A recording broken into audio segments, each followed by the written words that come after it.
Muito bem, estamos recebendo aqui no SBT News o ministro Wellington Dias, ele que comanda a pasta do Desenvolvimento e Assistência Social, Família e Combate à Fome do governo federal, gentilmente atendeu o nosso convite. Ministro, seja muito bem-vindo, obrigada pela entrevista. Ariane, é um prazer também saudar aqui todo o povo brasileiro e parabéns pelo trabalho. A gente agradece muito. Ministro, vários assuntos para a gente conversar aqui, o tempo é curto, então a gente vai tentar ser o mais sucinto possível. Vamos lá. Bom, a gente tem acompanhado, especialmente nos últimos dias, algumas falas de alguns economistas, alguns empresários, que têm, de alguma forma, ministro, alegado que o Bolsa Família pode ser um desestímulo ao emprego informal, não é? Eu quero saber se o senhor concorda com essa alegação e já destaco aqui o que talvez o senhor vá até citar, que é esse levantamento trazido pelo próprio governo, que houve nesse último ano mais de 98% das vagas de emprego criadas sendo aí ocupadas por pessoas que estão no cadastro único. Então, na avaliação do senhor, essa afirmação feita por alguns empresários procede ou não coincide com o que vocês avaliam? Olha, Ariane, ela não só é injusta, como é incorreta. E é preciso ter um cuidado para a gente não transformar essas posições numa chamada aprofobia, né? Ou seja, numa discriminação às pessoas que mais precisam. Vejam só, primeiro, todo mundo quer crescer, né? Alguém que está na classe média, na classe alta, quer crescer. Agora, quem quer crescer mais do que os mais pobres? E vejam, quando a gente olha o Cadastro Geral do Emprego, vamos falar de emprego? Vamos, Cadastro Geral do Emprego, CAGED, Tá. E ali temos cruzamento com o Cadastro Único. Olha só o resultado, 2023, 2024, 16 milhões e 500 mil brasileiros, trabalhadores, trabalhadoras do Bolsa Família, celebraram um contrato de trabalho, estão nas admissões ao emprego.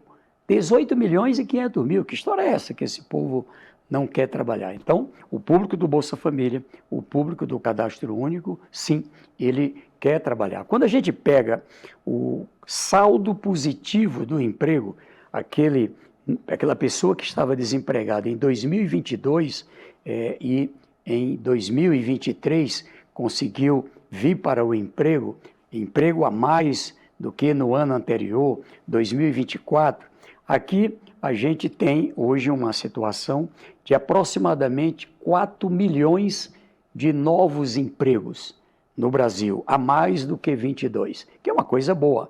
Aí o ministro Haddad, o presidente Lula, todo o time do comando da economia crescer, a economia segue crescendo, vai crescer novamente, e quem mais está indo atrás desses empregos? O povo do Bolsa Família, do Cadastro Único. Nós estamos falando aqui de 91% desse total. Quando a gente pega só o ano de 2024, é 98,8%. Então, se a gente pudesse dizer assim, quem não quer trabalhar são os outros.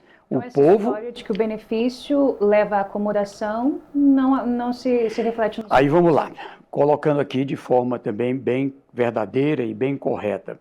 Quando examinamos as regras, ali no governo anterior, tivemos mudanças que causou esse medo de assinar carteira. Tem o medo de assinar carteira? Ainda tem, já diminuiu bastante, mas ainda tem.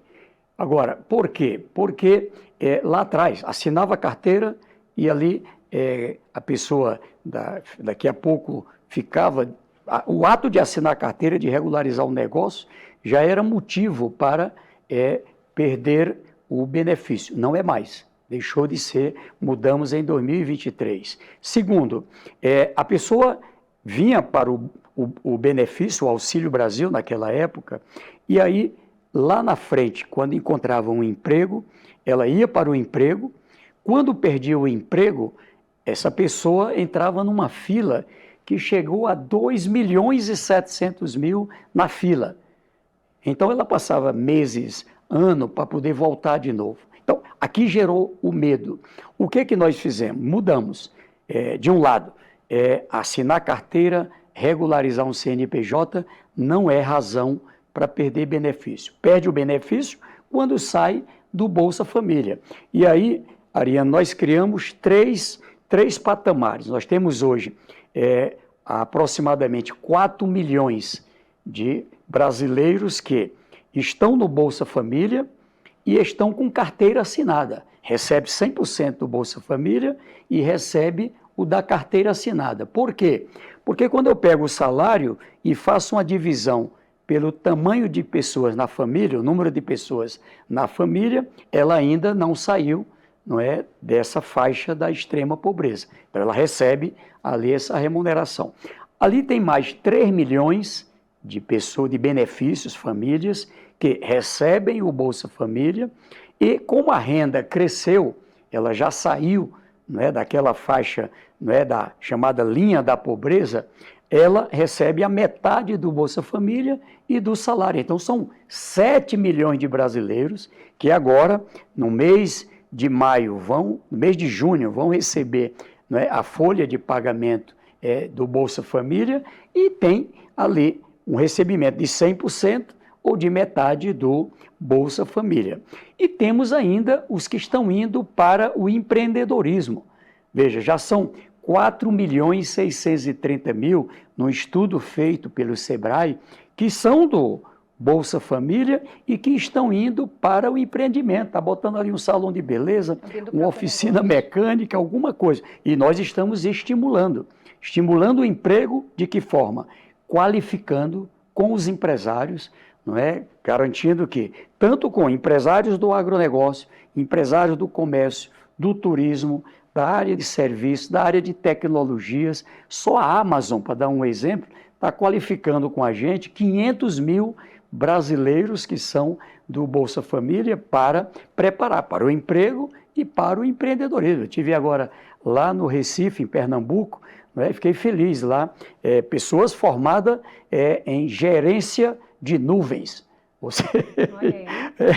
A minha geração não sabe nem muito o que é isso. A nuvem que você conheceu, essa era outra. Né? Gerenciamento de tecnologias, né, e garantindo essa condição. E assim em outras áreas.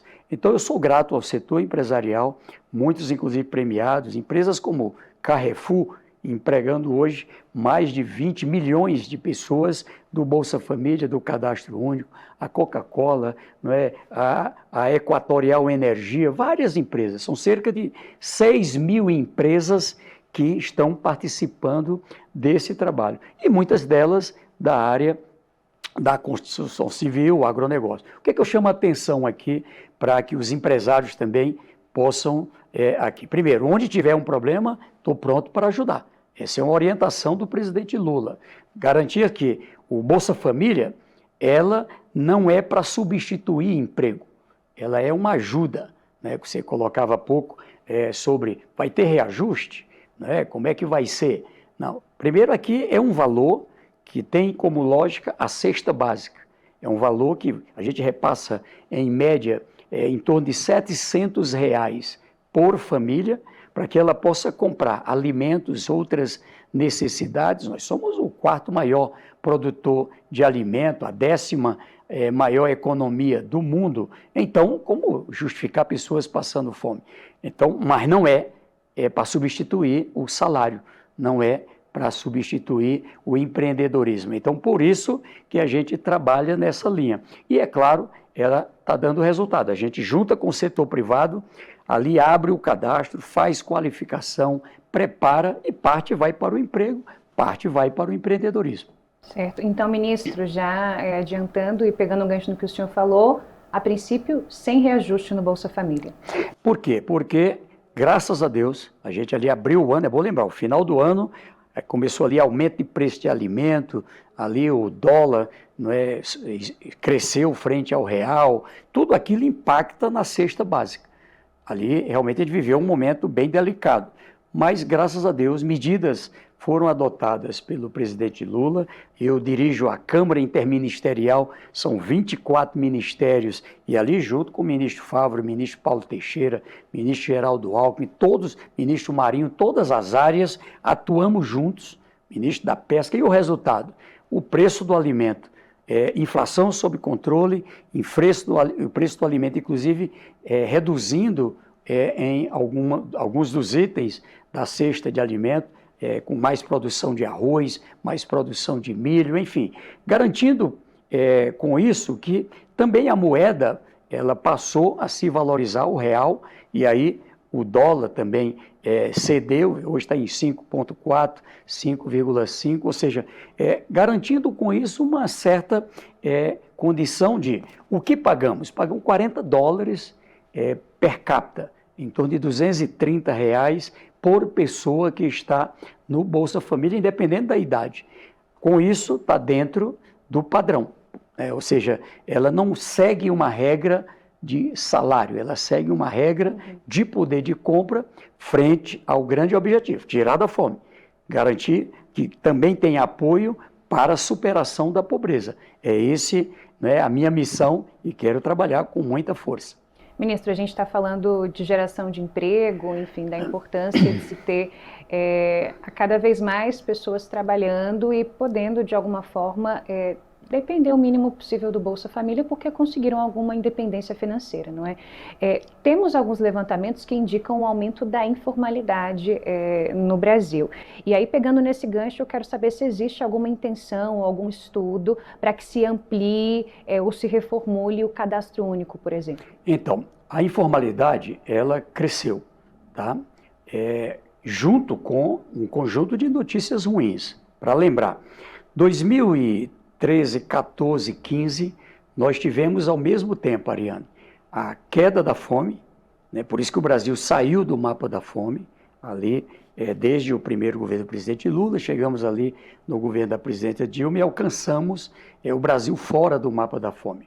Depois, a queda, a redução da extrema pobreza, da miséria, a redução da pobreza e, olha só, o crescimento da classe média.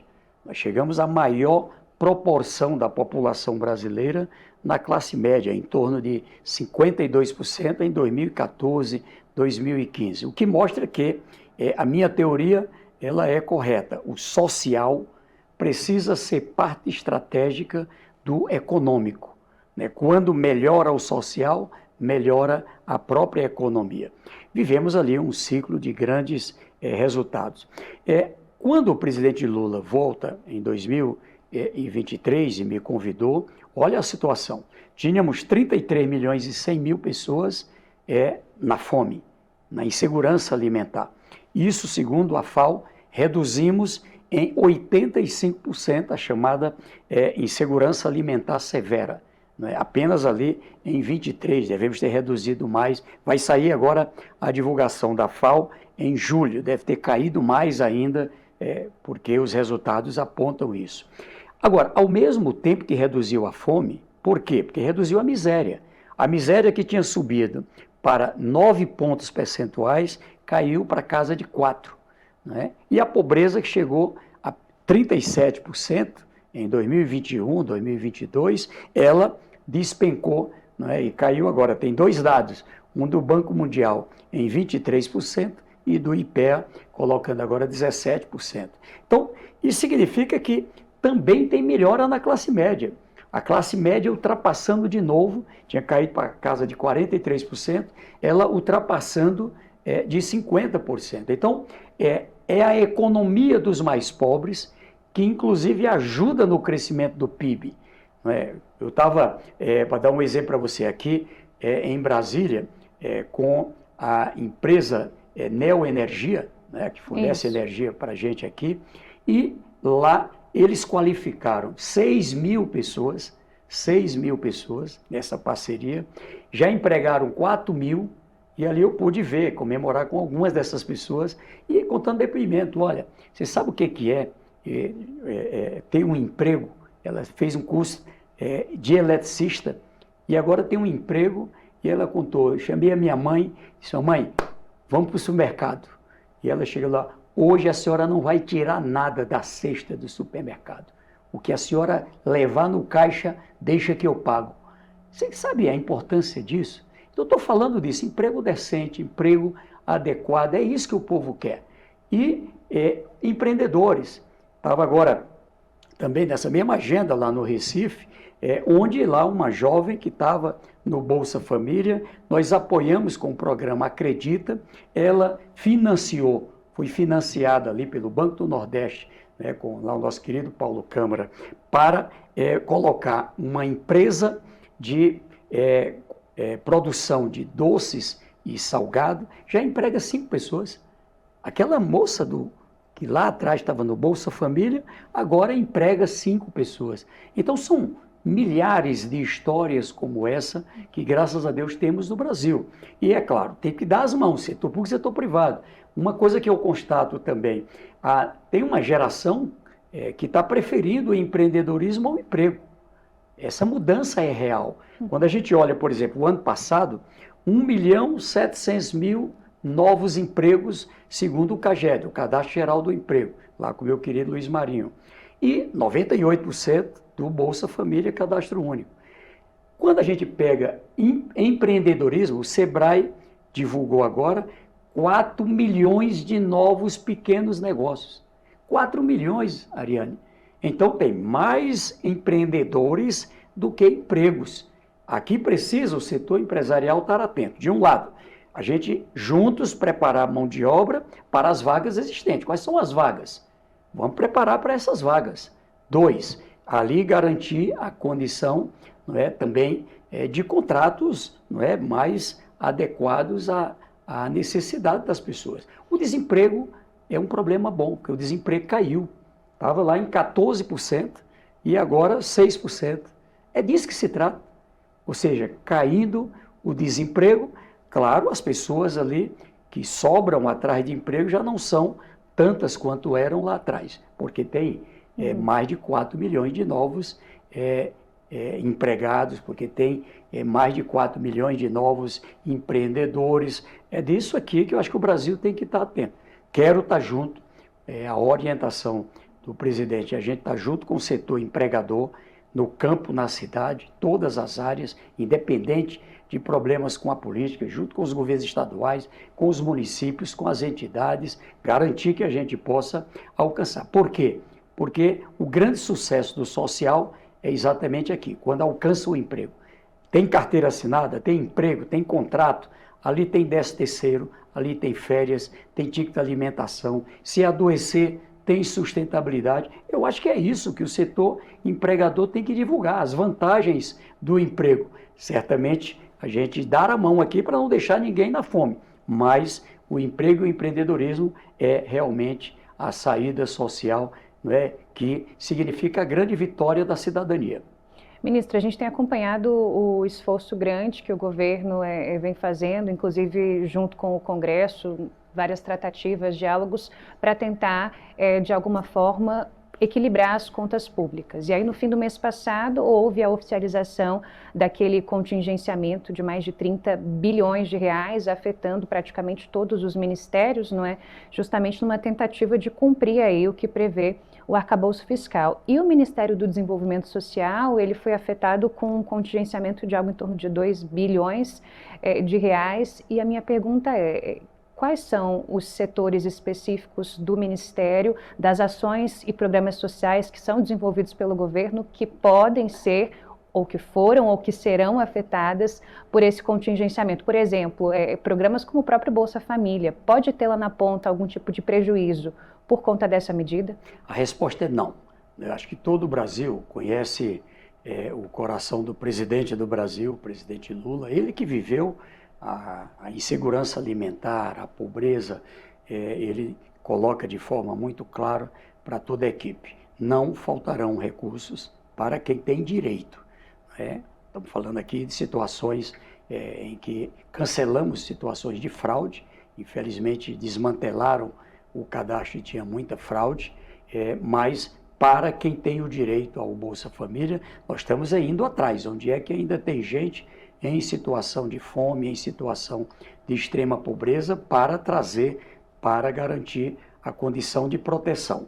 Agora, dentro do Ministério, neste contingenciamento, são afetados mais os investimentos.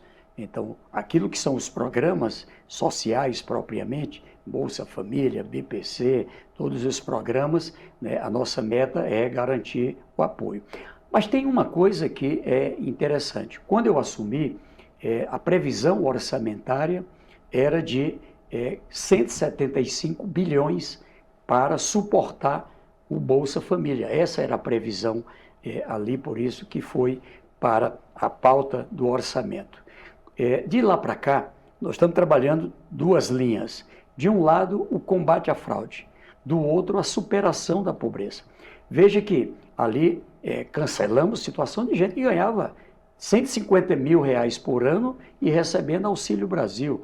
Pessoas que tinham mercadinho e recebendo Auxílio Brasil, servidores recebendo Bolsa Família como se fosse uma gratificação. Então aqui a orientação com a rede federal de fiscalização é combater as fraudes. Mas olha só, também superando a pobreza, né? Ou seja, olha o que eu lhe falei, nós temos hoje já milhões de pessoas que saíram da pobreza. E ao sair da pobreza, sai do Bolsa Família, e aqui representa uma economia. Sai do Bolsa Família, mas fica no cadastro. Amanhã, se perder o emprego, volta automaticamente, sem fila, volta para o Bolsa Família. Então, esse modelo que criamos, ele garante uma proteção extraordinária. Então, eu digo assim, a grande contribuição que nós vamos dar esse ano é porque nós tivemos agora cerca de 1 milhão de novos empregos este ano. Desse 1 milhão de novos empregos, eu disse aqui que 910 mil, 91%, é o povo do Bolsa Família do Cadastro Único. Então, aqui, quando essas pessoas saem e a renda, aliás, vai para o emprego e a renda é mais elevada, é alguém, como eu citei aqui, vai trabalhar, está desempregada, vai trabalhar de eletricista, o salário é bem mais elevado, aqui sai do Bolsa Família, porque a renda elevou, saiu da pobreza. E, neste caso, tem uma economia. A gente estima 7,7 bilhões de economia pela superação da pobreza e pelo combate a fraudes e irregularidades. Isso nós vamos prosseguir e prosseguir com todo o carinho. Mas direito a quem tem direito. Não faltarão recursos para atender as pessoas que têm direito. Ministro, caminhando para o fim aqui da nossa entrevista, o tempo passa rápido, o senhor está co-presidindo a Aliança Global contra a Fome e a Pobreza, que busca justamente tentar solucionar esse problema em várias partes do mundo que está em guerra nesse momento. E temos também várias falas do presidente Lula e do senhor no sentido do desejo de tirar mais uma vez o Brasil do mapa da fome. Como que essa posição importante hoje ocupada pelo senhor, em conjunto com esse desejo, várias vezes expressado ali, dito pelo presidente Lula, pode levar o Brasil de fato a conseguir esse feito mais uma vez? Olha, eu estou animado, não posso negar aqui para você, Ariane. E sou grato aqui a todas as equipes de todas as áreas do governo federal, de estados, de municípios, nosso Sistema Único da Assistência Social, que faz um trabalho extraordinário da proteção social, do cadastro único, com o Bolsa Família e outros programas, o sistema de segurança alimentar e nutricional. E olha o resultado. O Brasil tem grande possibilidade de alcançar já em 2025, né, o triênio, é preciso alcançar uma redução da fome por 3 anos, num patamar abaixo de 2,5%, né, a chamada insegurança alimentar, pelo critério da FAO, para sair, não é, do mapa da fome. E eu estou animado, eu acho que a gente vai completar 2025, quando for em 2026, que a FAO ela vai divulgar agora, mas ainda conta 22, 23 e 24. Agora, quando for divulgar em 2026, aí já é 23, 24 e 25. E um país, em um triênio, em 3 anos de mandato, fazer isso, é um feito histórico. Então, o presidente Lula hoje é um líder mundial dessas causas e bate com as vitórias do Brasil. Ao mesmo tempo, repito, caindo em mais da metade a extrema pobreza, né? A metade aproximadamente a pobreza, com o crescimento da classe média.